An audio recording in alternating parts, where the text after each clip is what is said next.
You're listening to the Sentimental Podcast. Shall we begin? Welcome back to the Sentimental Podcast, where we discuss mental health in cinema, television, and popular culture, and how it is portrayed. What did they get right? What did they get wrong? And what should you know about mental health? I'm Jeffrey Jones, and I'm a screenwriter as well as a professor of screenwriting, and I'm joined, as always, by my brother, America's psychiatrist, Dr. Joshua Jones, who, as well as being an amateur tarot card reader, is a general and forensic psychiatrist. Well, Jeff, I pulled the Lovers, the Star, and the Sun this morning. So not only is today going to be a great day for our listeners, but this podcast might just be our best ever. It could be in the cards. Okay, we want you to start your week off right with our podcast. So we drop a new episode every Monday morning at 6 a.m., and we drop another episode on Thursday. That's a supplemental episode. You can also listen to us wherever you get your podcasts. You can watch our hottest and spiciest clips and now full episodes on YouTube. Today we're talking about The Last of Us, the hit HBO show based on the popular video game of the same name. Obviously, season 2 is coming out, so we thought this would be a great time to talk about season 1. Josh, what are we going to be discussing this week? Yeah, Jeff, for a TV show adaptation of Videogame, The Last of Us gives us a surprising opportunity to get deep into some fundamental concepts in mental health. Today, we're going to discuss the series, of course, and the journey of the main characters, and how Joel and Ellie deal with two very important concepts in mental health: attachment and abandonment. Yep. And then on Thursday, we're going to take our deep dive into the showcase episode of the first season, the third episode, Long, Long Time, or as Jeff and I call it, the Nick Offerman episode. Not to leave out Murray Bartlett, but that's just what we call it. That episode's all about grief and loss, more so even than the whole show. And they do a fantastic job of showing many different stages of grief and loss. So we're going to talk about that on Thursday. Yeah, it's a fascinating, and it's also just fascinating in terms of like its screenwriting, cultural relevance, etc. So yeah, I'm excited to talk about that on Thursday. Okay, so for those who have not watched, or for those who just want a refresher, the first season of The Last of Us plunges viewers into a post-apocalyptic world 20 years after a devastating fungal pandemic has ravaged civilization. The story centers on Joel Miller, a hardened survivor haunted by the death of his daughter, who is tasked with smuggling Ellie Williams across the country, the only person immune from the infection, making her humanity's last hope for a potential cure. Their initial reluctant partnership blossoms into a profound and protective bond as they navigate the perilous and brutal landscape of the fallen United States. They encounter infected creatures in various terrifying stages and often dangerous other human survivors. Their arduous journey takes them through decaying cities, across treacherous wilderness, and into the clutches of ruthless factions, cannibals and whatnot. Along the way, they forge temporary alliances and face heartbreaking losses, each encounter testing the resilience and strengthening their connection. The season culminates in a morally complex and controversial decision for everyone else but me, by Joel to ensure Ellie's safety, even at the cost of sacrificing the potential for a widespread cure. This act underscores the fierce and often irrational nature, or completely rational, nature of love and the lengths to which one will go to protect family. Family. Yeah. So, Josh, before we dive in, though, and I'm very excited about this, we have two sponsors in a row. I can't remember who was last week, but they were great. Thank you very much for sponsoring us. This week we're getting into the health world. Oh, of course. Yeah. So we are sponsored by Cordyceps Coffee Blend. Tired of the same old boring brew, yearning for a coffee that doesn't just wake you up, but helps you survive? Introducing Cordyceps Coffee Blend, the last sip. Infused with a potent, totally not mind-controlling blend of cordyceps and other adaptogenic mushrooms, each sip will sharpen your focus, boost your immune system. Link up with the rest of the Cordyceps community today and enjoy Cordyceps Coffee Blend. Once you've tried our coffee alternative, you'll never have another cup of coffee again. So thank you, Cordyceps, for your sponsorship.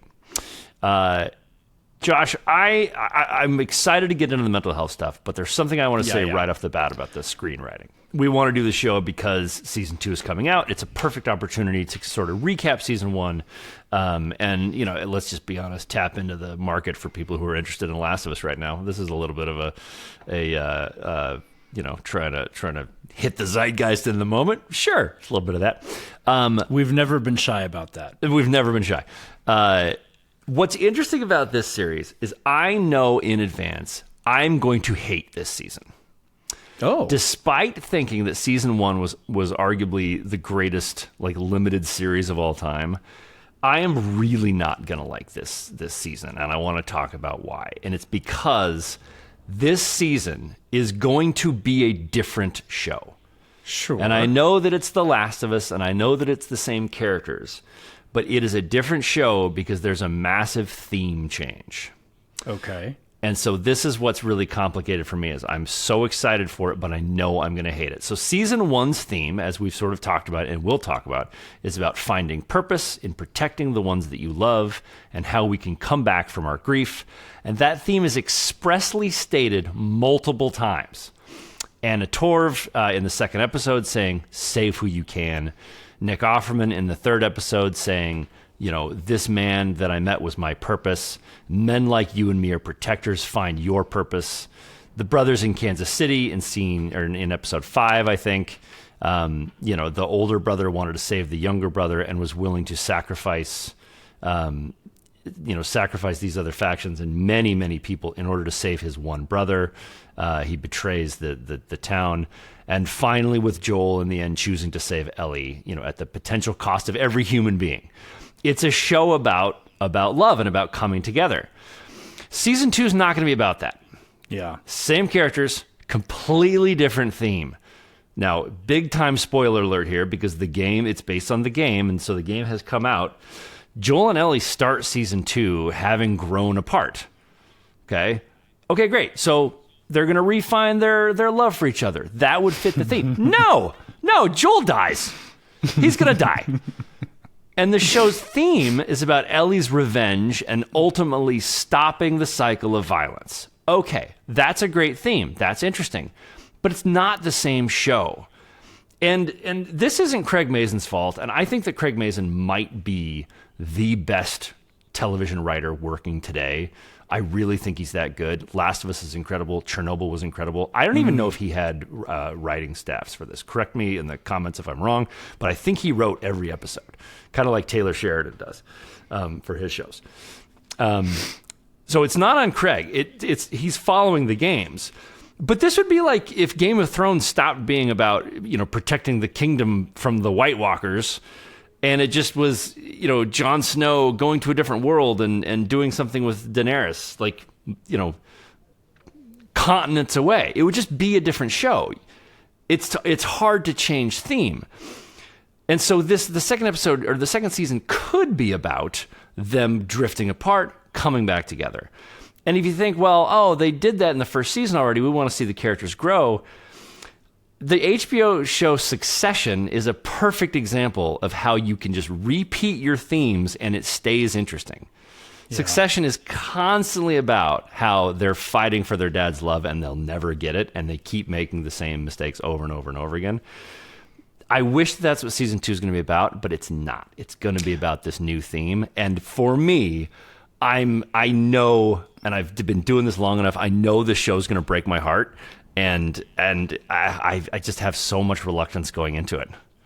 Yeah, but Jeff, don't you think? Well, 2 points on that. One, I don't think Joel's going to die in season 2. If he does, he dies. He's going to die at the end of season 2. At the end of season 2, because they're splitting the second game up into 2 seasons. Right. So there's but that. It's still a different theme. It's still we're going on a new journey. That's my next point though.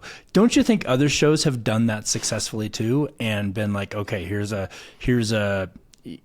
one season, here's a theme, and then we're going to shift themes. Don't you think that can be done successfully? I'm having a hard time thinking of one. Yeah, me too. I brought that point up and then totally drew up like, you know what, Jeff? I was hoping that I had that in my True Detective, Jeff. Yeah, True Detective sucked. Second season of True Detective absolutely sucked. Well, it was and also the an third anthology season, series. It didn't. I mean, it didn't. Correct. Follow the same characters. No, I get why that's a terrible example. Yeah, So, and a lot of this is because it's based on the game, and the second video game for Last of Us was phenomenally successful. So yes, you've got to continue down that road, and I think I'm going to be in the vast minority here. But when you pitch a show to a network, you pitch the theme. This is going to be a show about a man who lost his daughter, rediscovering his humanity in taking this girl across country. That's what you pitch. And the second season isn't going to be that theme. It would be like coming in and saying, this is a show about a girl who loses her father to another girl who lost her father and them deciding to end the cycle of violence. Amazing theme, but they are completely different shows. it's almost like The Last of Us crossed with This Ends With Us. This ends with The Last of Us. The Last of Us. So a couple points here. First an observation, and then I'm going to ask you a screenwriting question. Do we need to do spoiler alerts anymore? I mean, everything is so out there and accessible in the world. Do we even need to do spoiler alerts? I don't think anymore? we need to. I'm just asking. I'm not asking that as the sentimental podcast. I'm asking that as a society. I mean, is there? I don't think we need to. Can anything be spoiled anymore? I don't think we need to. I just like saying the word spoiler alert. No, it's kind of fun. Don't get me wrong, it's great. I mean, look, I'll be honest. For any show that we do, I go and read a synopsis of it before I go see it. Yeah. Did you rewatch all of Last of Us for I didn't today? rewatch all of it. I watched. I wasn't planning on it. Well, this is such a that's good another show. reason why I didn't do it. Is I was like, if I try to pick out bits and pieces of this, I'm going to get sucked in for all. Exactly. This could be a 4-hour podcast. Okay, so let's get to it. Let's talk about. So here's my screenwriting question to you. How do you adapt a video game? I mean, it's the same. That's a great question. It's the same way that you adapt anything. And it's funny. I'm adapting a book right now. I'm being paid to adapt a book, and so I read the book. I pulled out what I believed was the central theme of the book, disregarded everything else, but pulled out the central theme, and then picked and choosed the items that I wanted to bring back in so that it looked like the book. But when I pitched it to the author, it was a little bit different than the book, and I brought in certain scenes that I thought were like, I want to invent this new scene, which is going to help to sell the theme and to help like really bring out the theme. And he was totally open to all of it. He was like, that sounds great. That sounds in line with what I have written. But by all means, bring that new stuff in. I know that it needs to be adapted.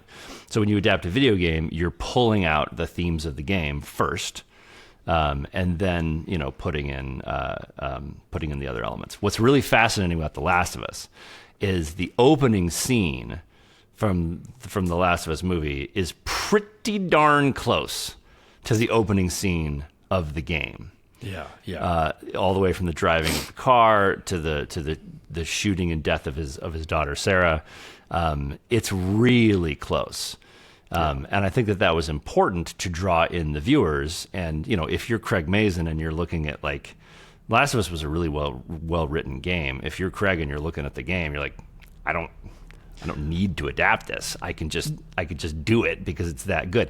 But here's the flip side. Assassin's Creed, which is my favorite games, they tried to adapt the action and not the story. And that's why it fell so flat. Was they put a lot of work into making sure the high dive was accurate and looked really cool, but they didn't pull out what the themes of Assassin's Creed were. And that's where they made their mistake. So it's really all about pulling out the theme first. Yeah, interesting. Yeah, I was going to say, I mean, it depends on the source material. Adapting a movie that is so cinematic, adapting a video game that is so cinematic, such as The Last of Us, I was going to say would be easier than trying to adapt something, where you just got the IP and you're just trying to make a movie out of it. Right. But as you point out with Assassin's Creed, I mean, you can miss. You can swing and miss. I mean, this could have been a miss. It wasn't, not at all. I'm not suggesting that. But I guess the point is that your point is that Craig Mazin's amazing. Craig Mason's amazing. The writing was great. Although to the credit of screenwriters, we're going to cover a Minecraft movie next week. Spoiler alert. And they did an amazing job of great. How do they did an amazing job of adapting something that didn't even have a theme. Yeah. I mean, well, that's not true. It does have a theme. It's about creativity, but we're going to get into that later. The one final point I want to make, Jeff, before you get into this is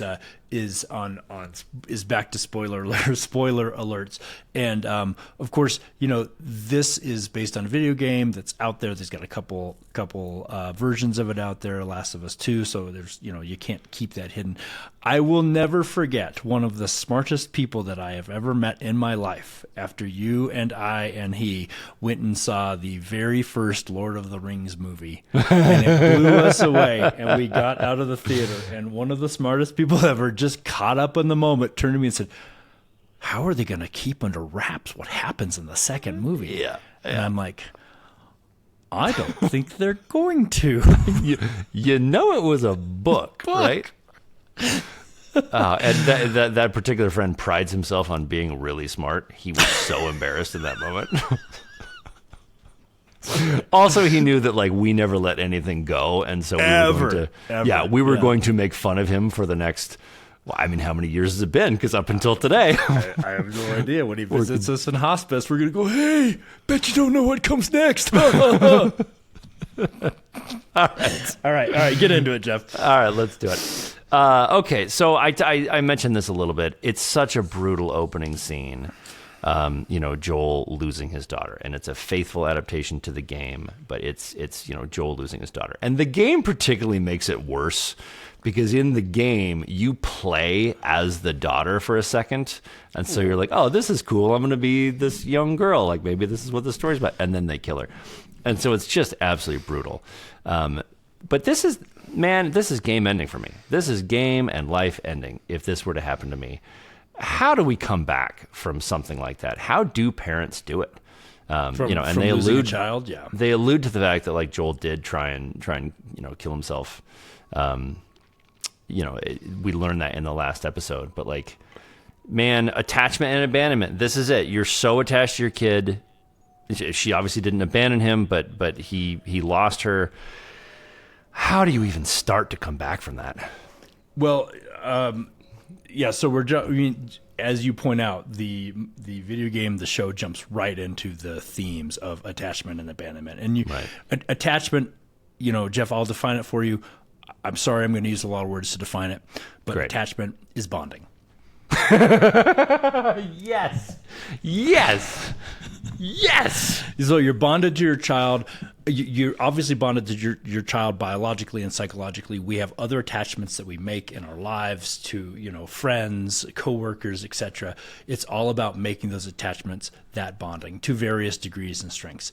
And then the abandonment, the loss of it. Now, death is not a purposeful abandonment, but it is an abandonment. Right. You lose that person. Yeah. That person. I felt abandoned by mom and dad, even Absolutely. though they died of cancer. I 100% felt abandoned.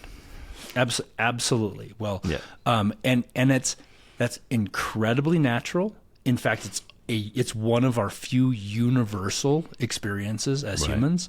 And then the process to get through it, not over it, right, through it.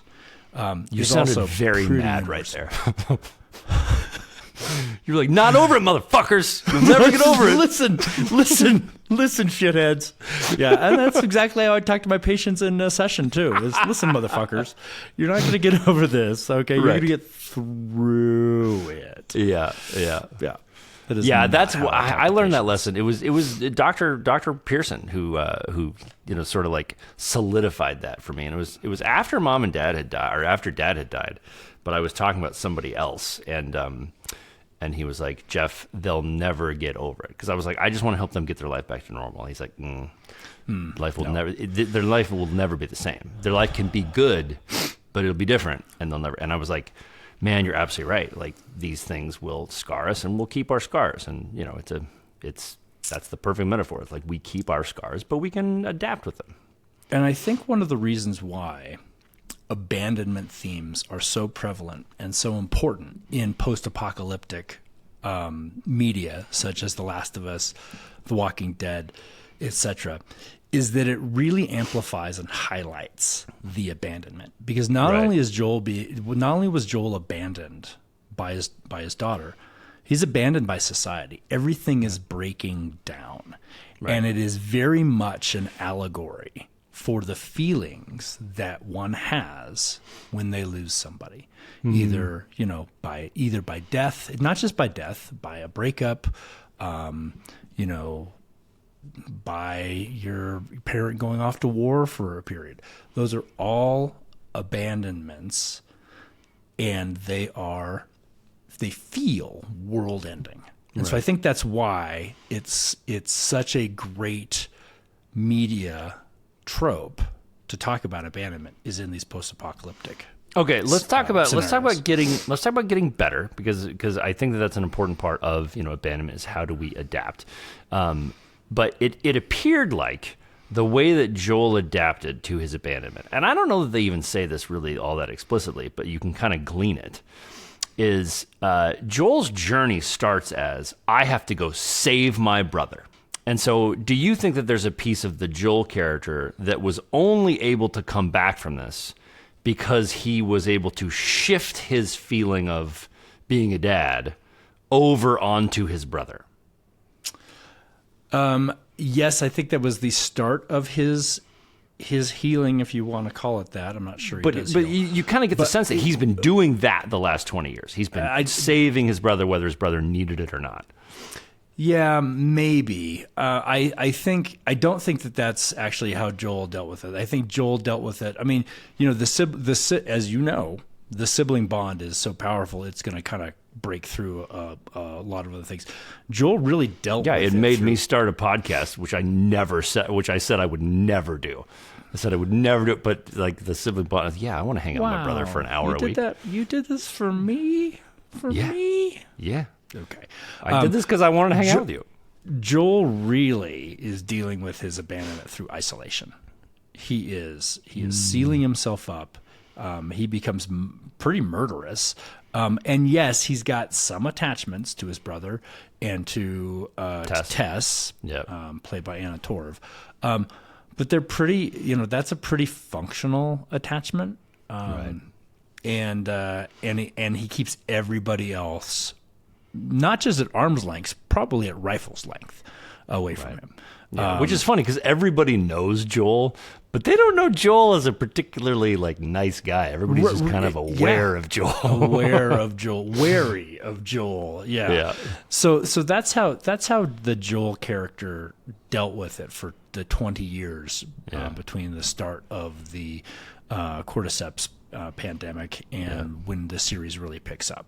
Yeah, there's a moment where in the first episode where there's a young person and they come up across the dead body of a child, and the young person can't deal with it, and Joel just picks up the kid and throws it into a pit, and it's he's just fully hardened, callous, hardened. Mm-hmm. Yeah. Okay, so this is a little bit of a departure, and we're obviously going to get back to attachment and abandonment, but I thought that this was really interesting. When we first meet Elle, she is a different kid than a normal kid, right? It's very clear that she has grown up in this world. Yeah. Mm-hmm. And I think a lot about the kids who grew up with COVID. And COVID wasn't as big a deal as obviously, a pandemic that created zombies. And I don't think it's as big of a deal as kids escaping Syria. There's a lot of kids who fled Syria during the recent wars. But COVID really messed our kids up. And I think what's important to note about that, and what I want your thoughts on, is I think a lot of the times parents think that kids grow up the same way that we do.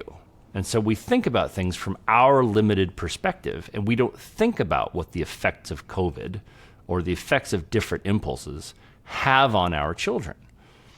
And it's we would think why is this kid so hard? It's because they grew up in a harder world. But I've noticed that kids who have grown up with COVID are kind of messed up. There's a whole generation of kids that did not get the socialization, did not get proper schooling. What do we do about that? And am I completely off base with that? No, Jeff, you're not completely off base on that. Two thoughts on that. So, COVID lasted more or less 2 to 3 years. The really big part of the pandemic, at least in America. So let's just call it 3 years. For me, I was about 45 during that. So 3 years out of 45, that was 1/15 of my life, pretty well absorbed by the rest of it. For my 12-year-old son, it was a full quarter of his life. Right. So that takes that you got to take that into account.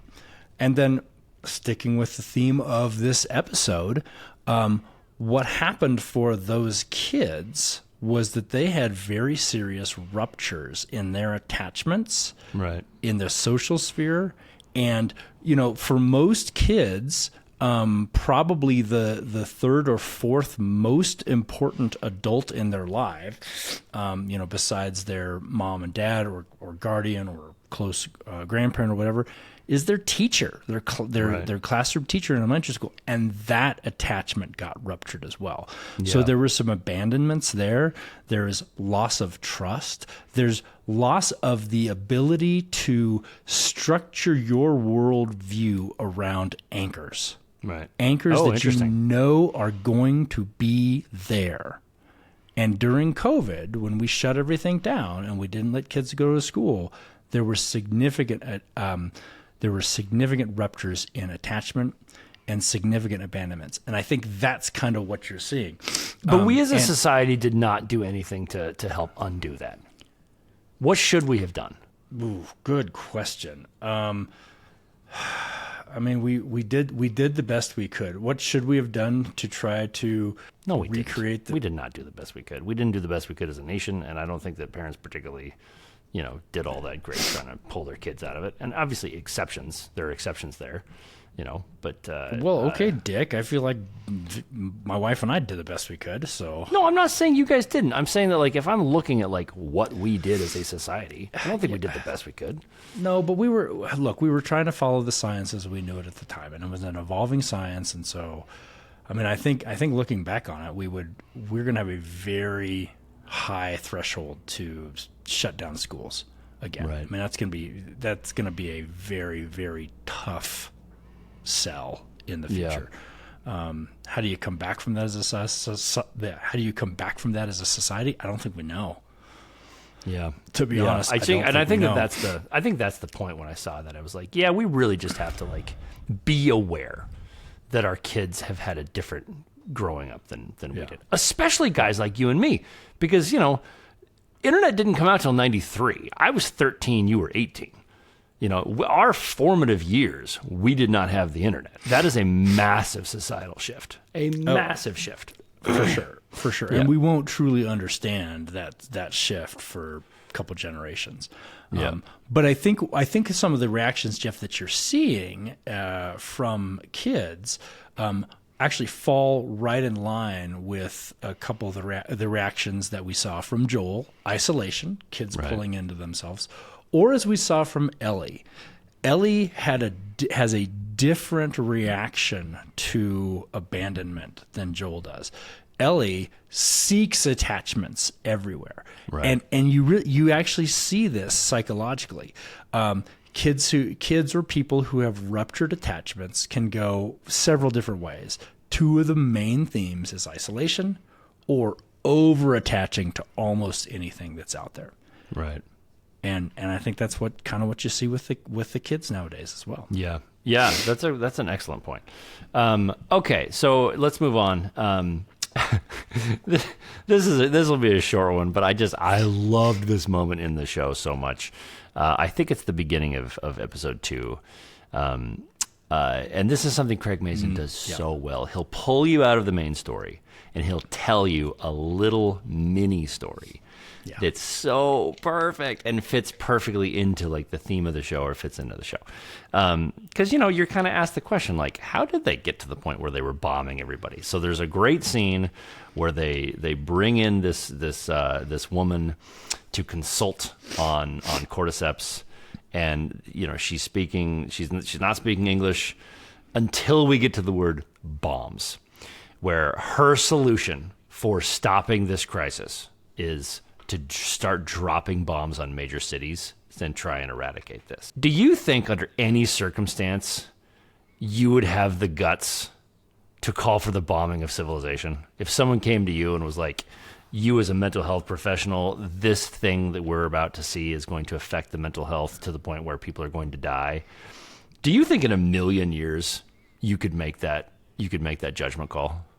No, I don't. And I know the scene. I know the scene you're talking about. I think it was taking place in Bangladesh, right? And they brought in she was a mycology expert, and it was a great scene where she was in the autopsy and she was pulling something out of the mouth of the deceased person, and the cordyceps tendrils came out. It was gripping. It was gross. It was shocking. It was also so incredibly unrealistic. Whatever, man. I don't want to hear the word unrealistic. No. And you and I have had this argument about lots of different things. They created this world, and I will buy the conceit that the cordyceps fungus takes over people and things like that.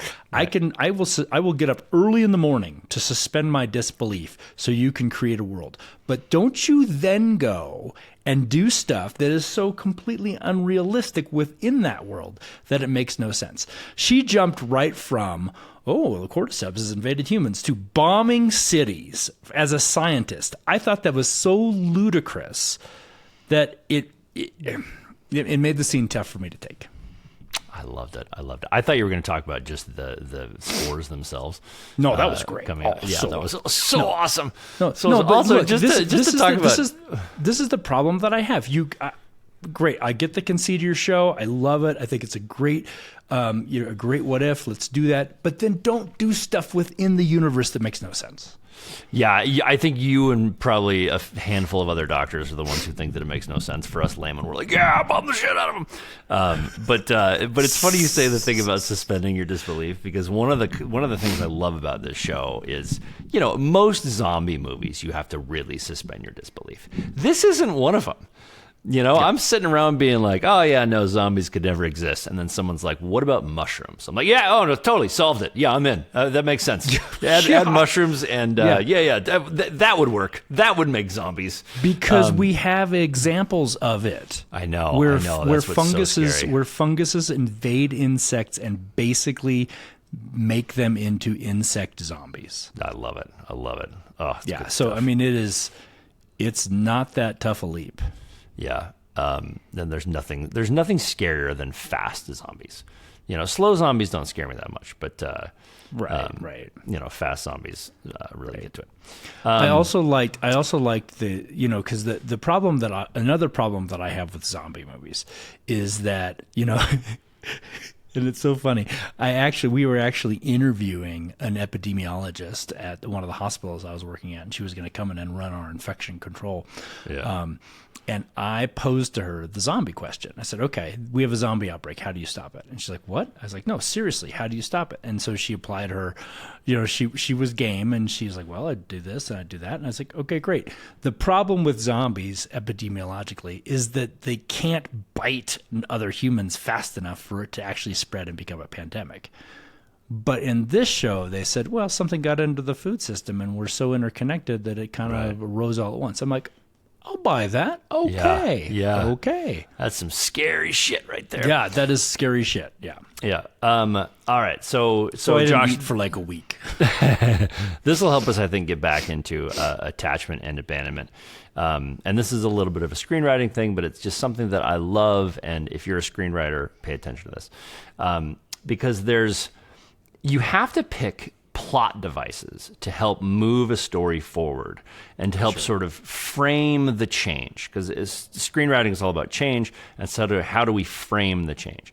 And so in episode 4, Craig picked a brilliant plot device, and it was the use of the Book of Puns.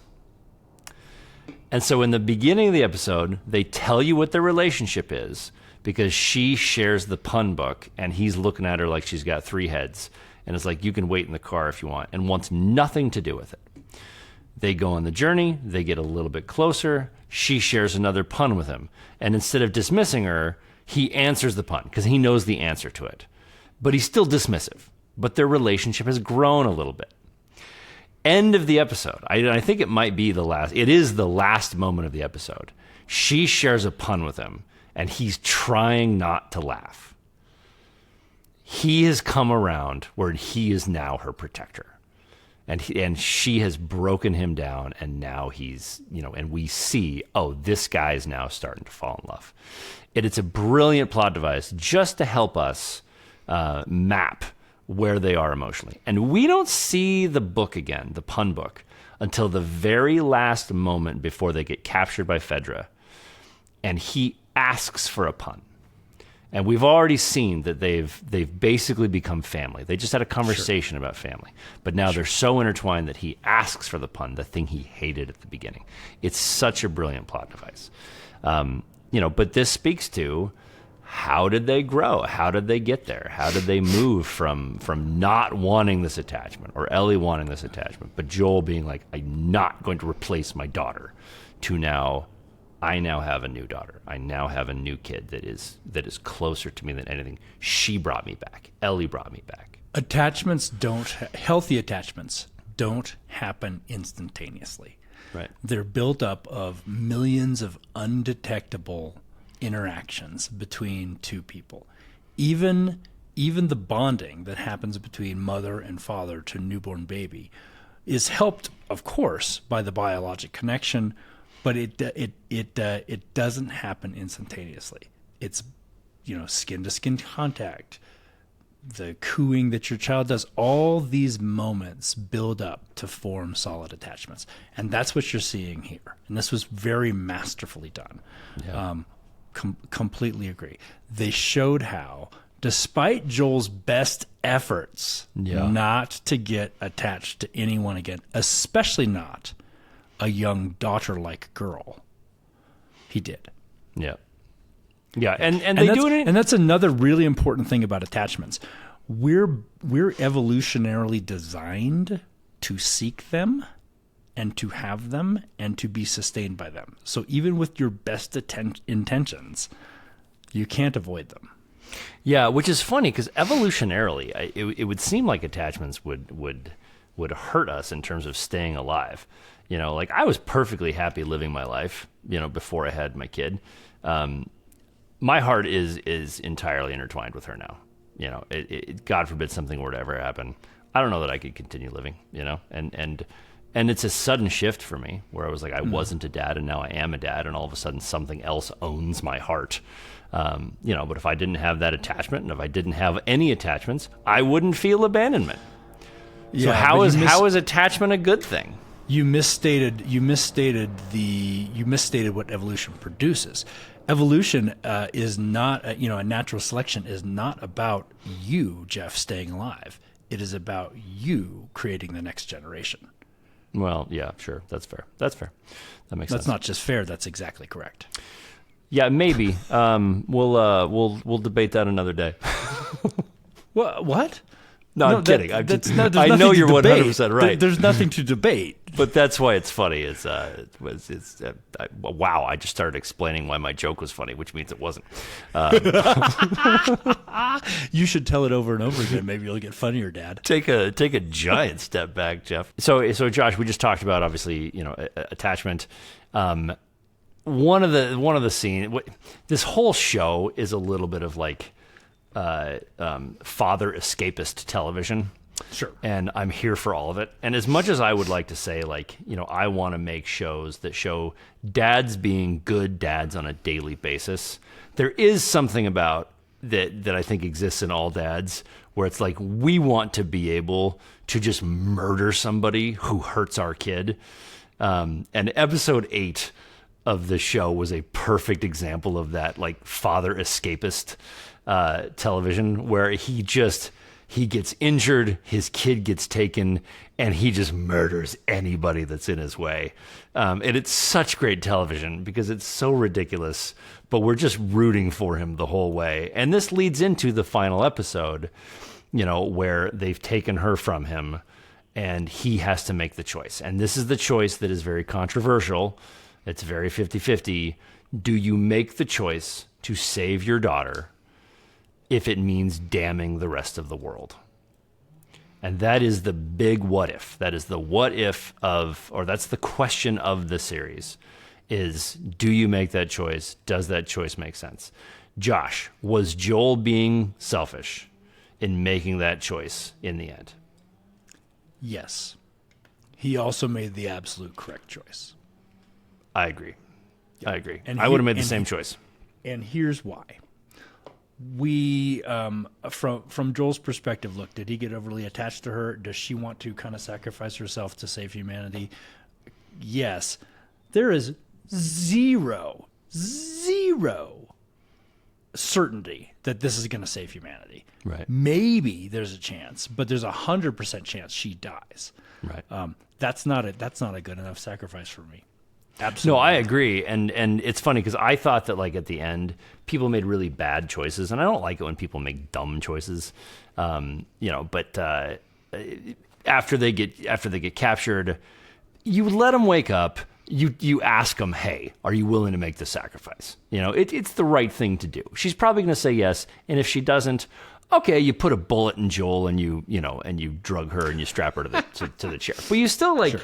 You still let them, make the choice. And if they had done that, Ellie would probably say, like, this is what I want to do, and Joel would have accepted it. Like he would have been able to say goodbye or something. Who knows? Maybe have a different outcome. That was a dumb choice.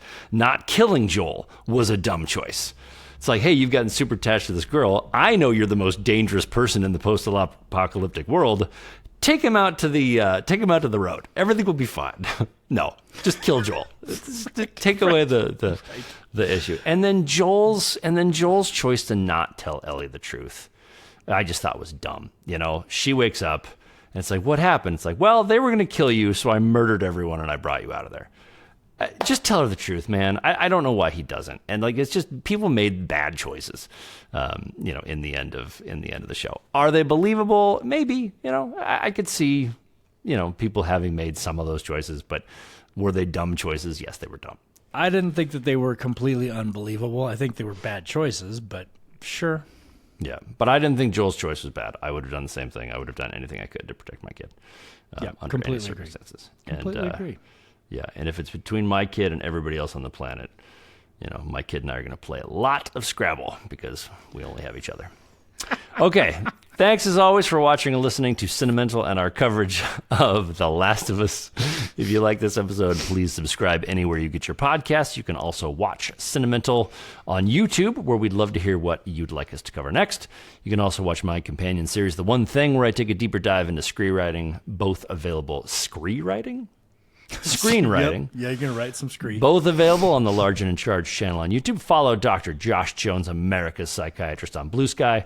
This has been a Large and in Charge production. For Josh Jones, I'm Jeff Jones, and we will see you on Thursday for more The Last of Us. Scrabble.